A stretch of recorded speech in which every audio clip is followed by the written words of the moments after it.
Lorsque Moroni a visité Joseph Smith, il a fait plus que lui parler des plaques d'or. Il a également cité diverses prophéties bibliques indiquant qu'elles allaient bientôt s'accomplir. Parmi ces prophéties figurèrent les derniers mots du chapitre 4 de Malachie, qu'il cita avec une légère variante de ce qui se trouve dans nos Bibles. « Voici, je vous révélerai la prêtrise par la main d'Élie, le prophète, avant que le jour de l'Éternel arrive, ce jour grand et redoutable.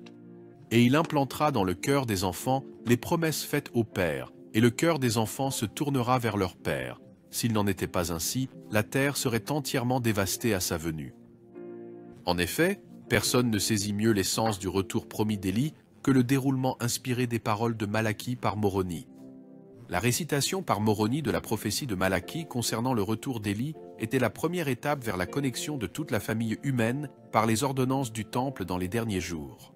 Le 3 avril 1836, après la construction et la consécration du Temple de Kirtland, Élie apparut à Joseph et à Olivier, cita la prophétie de Malachie et dit « C'est pourquoi les clés de cette dispensation sont remises entre vos mains, et vous saurez par là que le jour du Seigneur, jour grand et redoutable, est proche, et même à la porte. » Bien que les rôles d'Élie promis dans les prophéties de Malachie et de Moroni se soient accomplis à plusieurs étapes de la vie de Joseph Smith, il ne serait pas correct de dire que la prophétie s'est complètement accomplie au cours du seul ministère prophétique de Joseph Smith.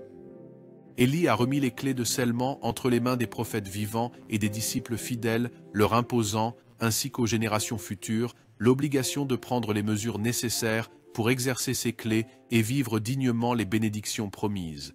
La responsabilité incombe maintenant aux enfants, les générations actuelles, de tourner leur cœur vers les pères en se souvenant d'eux, en appréciant les promesses faites autrefois et en utilisant ces pouvoirs de la prêtrise pour former un chaînon à travers toutes les générations du temps, au moyen du pouvoir de scellement et des ordonnances du temple par procuration. Et maintenant, vous savez pourquoi.